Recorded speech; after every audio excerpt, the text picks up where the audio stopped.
happened to be the initial countdown 1 year to the general election slated for next year, 2022. We'll take a look at the preparation so far. So much focus on IEBC and some issues bedeviling the electoral body when it comes to capping the campaign financing as well as getting the necessary money needed to run the all-important campaign. They have a deficit, so we'll delve deeper into this and other stories that have been on the main focus of various political headlines in the country. Not just that, other details as well from across the borders. Speaking of, let's begin with taking a look at what's transpiring in Uganda. First of all, we begin with the Daily Monitor, just taking a look at some of the headlines covered in this particular page. Uganda Airlines bosses face criminal prosecution. That's one of the main stories covered right here on the front page, where the presidential directive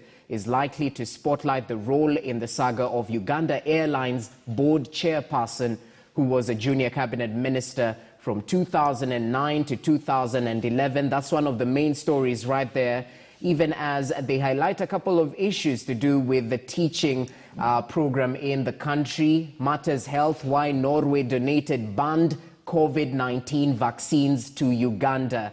Well, this is a story that might spark your interest. The embassy explained that Norway decided to discontinue the rollout of AstraZeneca vaccines, but they still consider them to be effective. COVID-19 survivors' blood fails to help patients, even as WHO asks rich countries to donate COVID-19 vaccines. A lot happening within the health sector in Uganda, even as they push for mass vaccination of their population. More details on the Daily Monitor of the latest happening from the Pearl of Africa. Over to Tanzania now, where the Citizen covers extensively Tanzania's Mariam Salim appointed World Bank country manager for Cambodia. Good news right there, even as they highlight other stories. If we can take a look at them, breast milk craze hits Tanga men. And of course, this story has been awash on the local dailies on how perhaps the malnutrition effects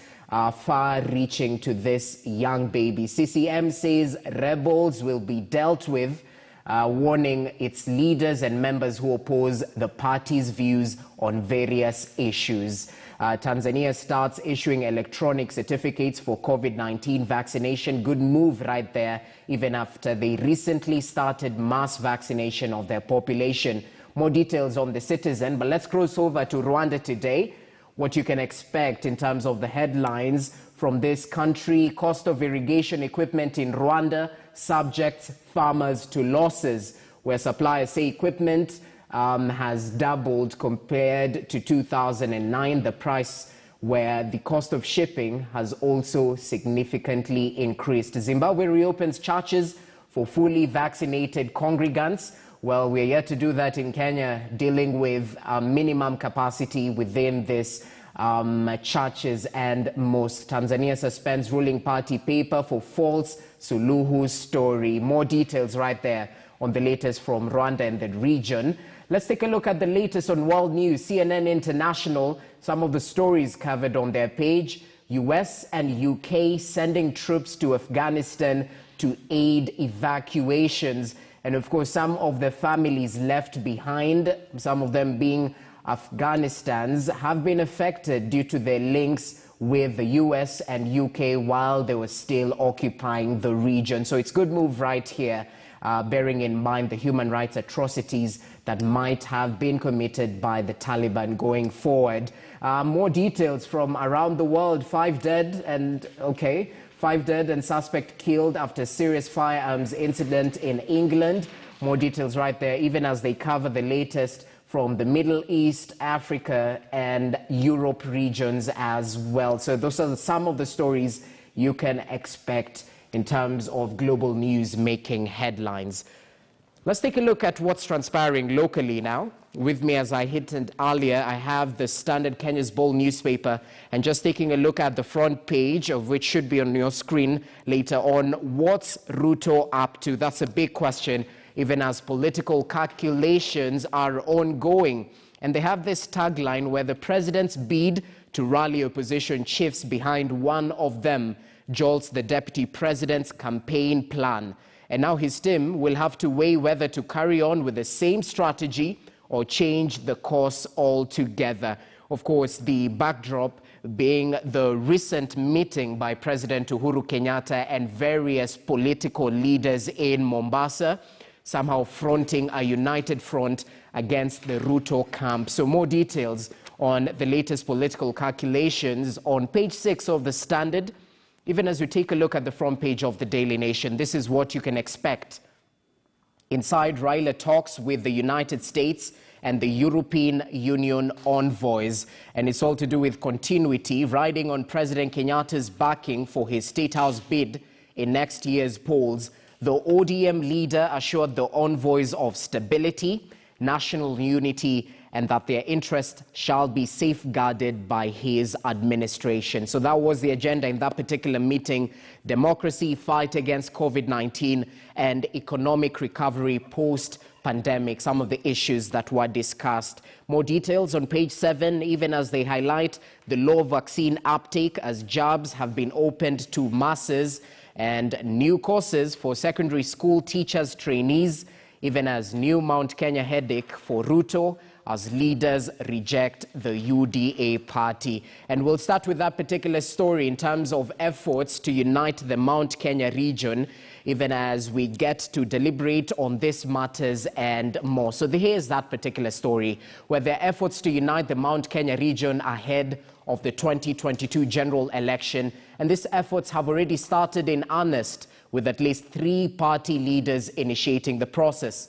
Now, Kenya Party leader Martha Karua, the Service Party of Kenya leader Mwangi Kiunjuri, and his Chama cha Kazi counterpart Moses Kuria held a meeting and resolved to start whipping other leaders from the mountain into one political caucus ahead of the polls. Already a section of politicians affiliated to the ruling Jubilee Party have welcomed the move. Chris Thyro with this report. Since the political fallout between President Uhuru Kenyatta and his deputy William Ruto and the just concluded Kiambaa and Juja by-elections, the talk has been that those who hail from the Mount Kenya region will head to the 2022 polls as a divided mountain. But you already have enough distance. And in a bid to cure the raging divisions within the Mount Kenya region, Martha Karua of NAK Kenya, Mwangi Kiunjuri of the Service Party of Kenya, and Chama cha Kazi leader Moses Kuria initiated a caucus that they say aims at uniting everyone in the region. This initiative, in the next 3 months, will culminate in the Limuru 3 conference, where we can be able to make resolutions and agreements on how to conduct our affairs. There is always an initiative. An initiative must start somewhere. This is an initiative that is born today. We have started. The same way Jesus, coming from Bethlehem, started gospel in Judea. Today we have moved to Judea to start the gospel, uniting our region and uniting the nation. Given that all the presidential contenders have been trying to woo the region to support them during next year's presidential election, the politicians indicated that they will not support anyone, at least for now. On the issues of our association with the deputy president, it is very clear. It's a mutual understanding. And whether we are going to support him in UDA or not, that one depends on our own membership. On the spokesperson for Mount Kenya, this caucus is not about creating a spokesperson. It's about creating unity of purpose. JB is a leader within Mount Kenya, and he is most welcome to this forum. Therefore, there is no contradiction whatsoever with what he is doing and what we are doing. As to whether we are going to work with certain leaders, this is a discussion that is neither here nor there. What we are saying, our primary mission here is to look at the interest of our region first of all, A section of Jubilee members and affiliated to the Kieleweke team have welcomed the idea to unite and push for a common agenda ahead of the 2022 general election. What Moses Kuria, what Mheshimiwa Kiunjuri, my good friend, has said, what Mother Karua has said clearly tells you and points to a united mountain, because we have never gone to an election disunited. This is not the first time you are going to an election disunited. We are going to the elections of 2022 united. This region needs to speak in one voice. This region needs to put their voting bloc together to be able to negotiate for the interests of our people. And we're very happy that they've also realized the same. And so we welcome that realization. And are there plans to field a presidential candidate from the region? There is nowhere written in any law that the Mount Kenya region cannot produce a presidential candidate. Democracy is a question of majority. Where the majority have their way, minority will have their say. With an estimated 8.6 registered voters from the Mount Kenya region, presidential contenders are leaving nothing to chance as they scramble for the votes. Chris Dairu, KTN News. All right, so that's the latest in terms of clamor in the mountain. It's all to do with raising their stakes and coming out with a unity of purpose, if Mother Karua's words are anything to go by. So allow me to start our deliberations. Already in studio, I'm joined by Professor Gitile Naituli, always on time, former NCIC Commissioner. It's great to have you, and good morning. Yeah, good morning, Jesse, and good morning to your viewers. Okay, so let's start with the meeting between these three MKs, Martha Karua, Mwangi Kiunjuri, Moses Kuria. Well, what exactly do they mean by unity of purpose, a united mountain? They don't mean anything by that. Well, what they are doing is they are trying to raise the stakes. They are trying to say, look, we are not going to give you, they are telling you that, or telling Ruto in other ones, that we won't give you the votes in a silver platter, that when you joined the Uhuru, you had an agreement that you take half of the government and the president takes half of the government, and that's what happens in the first term. So we want the same thing also. We want to have an agreement with you before we can commit. That's all they are saying, really. They are not, there is the unit of purpose. There is no unit of purpose here. They are just looking for what is in it for them in the next government, and they want to be the ones now negotiating. That is the caucus all about. So they're raising their stakes. They're raising their stakes. Okay, but there might be a primary mission in terms of fronting the interests of the Mount Kenya region. Isn't this on the table? Well, it is on the table, but maybe this wouldn't be the first one, because the Mount Kenya leaders have never really fronted the interest of the region ever. They always front selfish interest. If you look at the coalition between the president and his deputy, you can see without any few contradiction that the deputy president actually represented his region's interest fully. Just you have to look how the first government was formed to see that. The president was more nationalistic, if you ask me. We have never produced leaders in the Central Kenya who actually stood for the people of Central Kenya. They are very selfish fellows. We have always produced selfish people. Maybe there's going to be changes now. I don't know, but we have never. They always tell us, we want to unite you, let's put in the same basket. Once we do that, they take off in different trajectories. But pushing the interest, they have never done it. Maybe they will do it now. Okay, so how important is a united vote going forward into 2022? Because Kanini Kega right here is quoted mentioning, this is what we have been saying all along, that the mountain cannot be divided. We must unite and nothing stops us from fronting a presidential candidate come next year's election. Well, they are saying that, but you have to understand this, that the East has always supported the West, because the Mount Kenya East, that is the Embu, the Raganithi and the Meru, they have always supported the West. The West has never supported the East. So what Kadini Kega is saying right now is not going to make sense. These people will have to support Muturi, or the mountain will be divided. That I can say without a few contradiction, because it's going to happen. Because the East are saying, look, We have supported you since the Mau days. We have never seen you return the hand. I mean, you can even see there is Kionjori, Madagarua, and the other one who is meeting, Moses Guri who is meeting. They did not even invite Muturi. Of course, Mother said Muturi is welcome. But they couldn't have invited him in the planning of that, the 3 meeting. So that was in a language now from the East, when the East looks like that, we feel was enlightened. So I think mountain will be divided. I don't see how, unless sense prevails and people understand that there has to be some degree of fairness. Because when you talk about interest, that's what the politics is about. So I think in the end, though, I think they will get together. Okay. Because if they don't, then they will have very little impact in the next government if they are not together. Okay. So they will have to be together. And so the positioning is taking place, I think. Once the positioning is finished, they will coalesce probably in order to have a bargaining power. But for me, I would like a situation where this business of bargaining stops. That we elect a president and government that takes care of the people of Kenya as a whole, not regional interests. Yeah.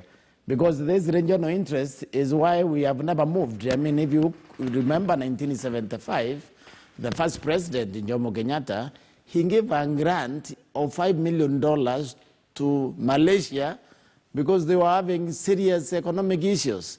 Today, Malaysia is a fast country. It developed, took off. We are still in the ground here because we talk about regions instead of talking about the country as a whole.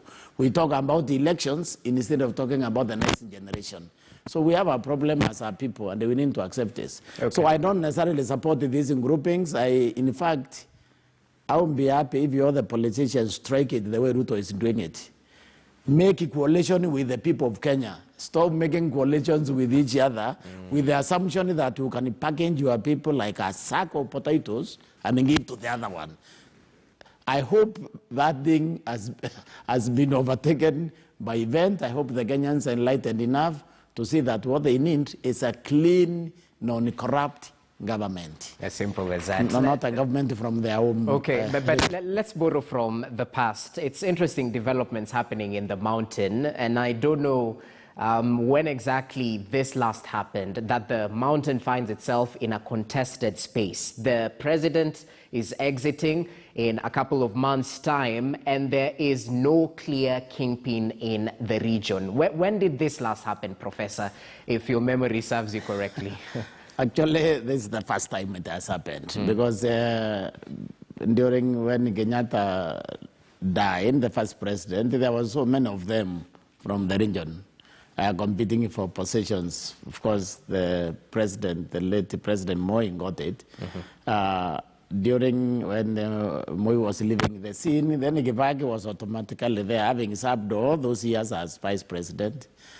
So this is the first time it's happening, but it's also happening because the president has not created the leaders in the last 10 years. He ought to have created leadership. Even now he is not, because when you look at the meeting in Mombasa, he is the one who is representing the region, and he is leaving. So you can't represent the region when you are leaving. So I think he needed to identify somebody from the region, if you so wish. And I'm not saying that is necessary either. Remember, me, I'm a quintessential nationalist. I like this country together. I like us to have leaders from wherever, as long as they are patriotic, they are nationalistic. But having said that, the vacuum you are seeing in the region here is because, you know, we have a young president occupying the space, and just like Raila in Nyanza has not allowed other leaders to emerge. But they are going to emerge now. They will have to occupy because they say nature has vacuum. So politics also has vacuum.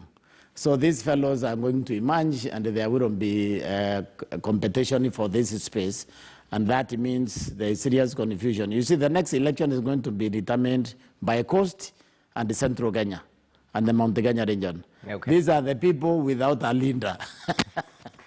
So they wouldn't be wooed by all the other leaders. And this is interesting. I was listening to Moses Kuria just yesterday, and he mentioned the same thing during that presser, that perhaps Central Kenya region was not represented in that particular coast meeting by president, because the president is a symbol of national unity. He's not there representing just the interests of Central Kenya region. Do you borrow the same thoughts? You see, that's the point, because the president invited other leaders. Nyanza, there's Raila, there was... Eastern. The Western is represented there 3 times, and then there was Eastern. But Central Kenya was represented by a president who is vacating the office. Okay. So Central Kenya did not have representation. Okay, that's well noted. Allow us to bring into the conversation John Mwaniki, who's joining us via way of Zoom. He is the Deputy Governor of Laikipia County. Thanks for your time, Heshimiwa. Let's begin on that particular meeting. The 3 MKs meeting just yesterday, sort of charting a unity of purpose going forward, even as we expect more in the Limuru 3 meeting that they touted. But what say you about this united front? Morning, thank you very much. I think I want to start by asking, why are we surprised? We expected this to happen. We expect more to happen. I mean, only a community that is clueless, murderless, that has no leaders would actually face an election in this country from historical, analysis without being together.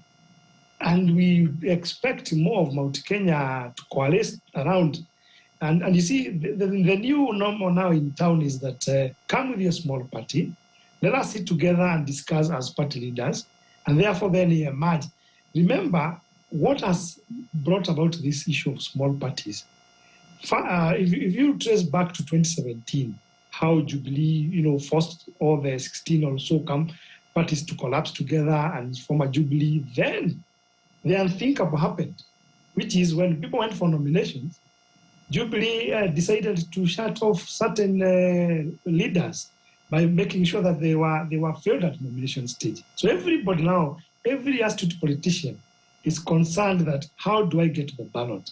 If I feel that this party is not going to deliver me a nomination certificate, then I'm not going to go. And you can see how Moses Kuria has bolted out of UDA very fast. And I expect more of this to happen. Now, I just wanted to, first of all, go back to what my friend was talking about, Mombasa 7, or if you want to call it that way. I mean, these were party leaders' meetings. I hear, you saying, my colleague saying that Central Kenya was represented by a president who is on his way out. I think, in my view, Uhuru Kenyatta was attending that meeting as a Jubilee party leader. Remember, he's the party leader of Jubilee. So was ODM party leader. So was the rest, ANC, and so on and so on. So let's wait and see. And I can bet with you, there is going to be more emerging of small parties coming together in Mount Kenya. We have not seen enough yet. Remember, JP has a party he's trying to assassinate there with Keraito Murugi. We have the PNU of Peter Munya. We have Mwangi Wairia with his Uzawa kwa wote, and we have others. So even the other day we saw another one in Nakuru. So we expect all these parties to then therefore unequal. Let me ask you, Wycliffe Oparanya was there. He's not a party leader, so what party was he representing? But you must understand who is Wycliffe Oparanya. Wycliffe Oparanya represents the Council of Governors, in quote unquote, even if he left.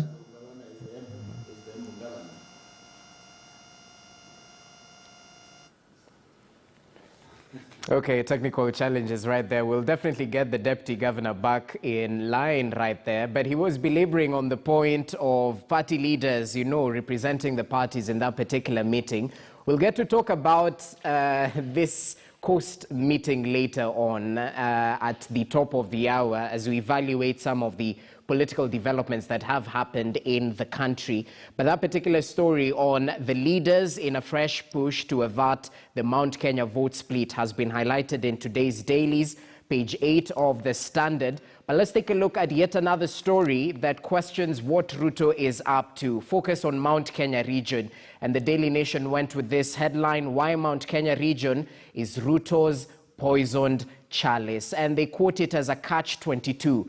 Picking a running mate from the mountain region could bring in votes, but also isolate him from other parts of the country. Kariuki did this story for us, where the vote-rich Mount Kenya continues to be a magnet for politicians.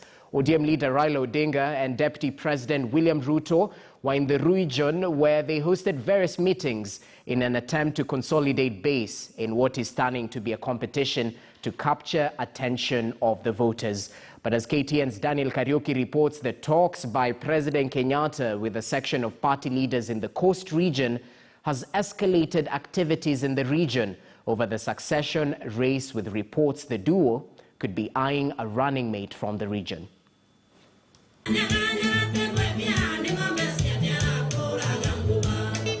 The populous vote-rich region of Mount Kenya is without a secret a major battleground as 2022 aspirants continue jostling for the region. In fact, pundits say it holds the swing vote in the next general election. President Uhuru Kenyatta's meeting Tuesday with section of party leaders, among them ODM's Raila Odinga, Wiper's Kalonzo Musyoka, ANC leader Musalia Mudavadi, Moses Wetangula of the Ford Kenya, and KANU chairman Gideon Moi at State House Mombasa has ruffled feathers across the political divide. The Mount Kenya leaders, allied to Deputy President William Ruto, have come out guns blazing, accusing President Kenyatta of planning to endorse Odinga in Mount Kenya. Tumeona pale rais wetu ameamua na amethibitisha vile tulikuwa tunasema. Hii BBI haikuwa mambo ya Wakenya, ilikuwa ni mambo ya yeye na Raila kupanga mambo ya 2022. Usishtuke mambo ya wanaume kukutana Mombasa. Those are 7 men meeting. God is going to send them in 7 different ways. We even saw it. Tuliona wakimaliza mkutano, muliona wakisalimiana wote. Si kila mtu alienda njia yake. According to Deputy President's foot soldiers in central Kenya, Odinga will not capture the eyes of the voters in the region and focus is only on DP Ruto. Ameona ile mtu alituambia ndio shida ya Kenya, saa hii ndio anafaa kuongoza, pia ni haki yake na lazima tuheshimu. Vile tumeheshimu haki yako ya kuunga Raila mkono, na wewe uheshimu haki yetu ya kuunga William Ruto mkono. Tumesema hatuna shida na wale wengine kujipanga. Hiyo ni haki yao wajipange. Lakini pia sisi tupate nafasi ya kujipanga bila kushurutishwa, bila kulazimishwa, bila kutumia KRA. But several kilometers from Karen in Kiambu County, ODM leader Raila Odinga was making his 4th tour in less than 2 months in what continues to attract opinion of political pundits. And I know that a lot of people are saying that the other people were in front, that they have captured Mount Kenya, that Mount Kenya cannot support Raila. Saying that the Right Honorable Prime Minister cannot get votes from Mount Kenya. They are speaking on behalf of who? In clear indication that Odinga will be seeking Mount Kenya region support, the ODM chief, who met businessmen from the region and attended a lunch party at the home of the late Member of Parliament Ginyo Kariuki, was optimistic that he would revive the economy of the region. Sana yeye mwenyewe amesema ati kuna pale ambaye inavuja, kuna pesa mingi ambayo zinapotea hapa na pale. Mimi najua pale kuna hizo mianya ambayo kienda vile tunaziba, mambo yanaendelea vizuri. With all the guns from the 2022 contenders trained in the Mount Kenya region, it will be a key determiner of coalition that will be formed even as the aspirants flex political muscles on who will have the final say. But you know, when you are in a marathon race, you don't start sprinting. And that is what Uhuru was telling our brother. Please don't sprint. I'm still the boss. Please, just run behind me. I will give you the baton. But the man refused. Na uoga haitakuwa na bei ya kununuliwa kwa soko. Kwa sababu wa Kenya watajua imefika time ya kuamua, na sisi wote tutaamua vile tunavyopenda. Daniel Kariuki, KTN News. Okay, so that's the latest in terms of that story covered by Daniel Kariuki. So much clamor in the mountain in terms of the vote reach region. But the papers definitely highlight various angles towards it. Page 6 of the Standard, Ruto's next move after Uhuru's bid to unite rivals, where in public and talk shows, many have exuded confidence over a divided opposition whose members are digging in despite fervent entreaties for unity. That's one of the angles taken by the Standard, as the Daily Nation takes a different angle. Pages 4, 5, 6 sort of show the dilemma facing the Ruto camp, why Mount Kenya region is Ruto's poisoned chalice in terms of choosing a running mate from the region and how it might invite political backlash from other parts of the country. So a lot to do with this. Let's get deeper into it. John Waneki still with us via way of Zoom. Let's talk about this meeting in Mombasa, because it seems to have boiled up into all this clamor around the mountain. Well, what say you about Uhuru meeting the leaders? We know of the dynamism in politics. Is the mountain ready for a Raila presidency, or is a change of tact needed? Well, thanks. You know, one thing I want us to first of all agree that Mount Kenya votes are very critical numbers for anyone who wants to be the president of this republic. You cannot ignore Mount Kenya votes. And that's, we'll see all these aspirants, presidential candidates, they are going to make serious follies into Mount Kenya, trying to convince and trying to win votes. Now, be as it may, then it brings the question of why would Uhuru be interested in putting Raila and Co together to try and convince them to work them together. I think it is in public knowledge and public domain that there is no love lost between the president and his deputy as far as 2022 is concerned. So clearly, Uhuru, being who he is as an astute politician, he also wants to put his money where his mouth is. So he's trying to look at if this team can work together, then it is easier to convince the Mount Kenya votes to be able to rally the Mount Kenya votes behind this team. As to whether the numbers will come in big numbers, that's a question for another day. But the point is, as to whether Mount Kenya is ready to embrace a Raila presidency, the question I would ask is the reverse. Who is the alternative? Do you have an alternative candidate? If you look at the key contenders for presidential candidate today, they have been there before in 2017, they have been there in 2013, all the way back since multipartyism. So clearly, there's a question of choosing one and leaving the other. Maybe in my own analysis, why probably somebody would want to push the Raila agenda is because Raila is being sold as a one-term presidential candidate, meaning the other team members have an opportunity of being able to inherit the presidency, as it were, in 2027. So clearly, this mathematics is not being just done for next year. The mathematics is being done for next year, 2027, and beyond. And people must understand that, remember, Uhuru and Ruto and Raila were in one camp at one point. Uhuru and Raila were in competition. So politics in Kenya is never a permanency. Okay. It's always a matter of interest. Okay. But I think right now, the interest of Uhuru and team and Raila and team seems to be converging. So it's all about interest. We shouldn't be shocked if enemies become political friends.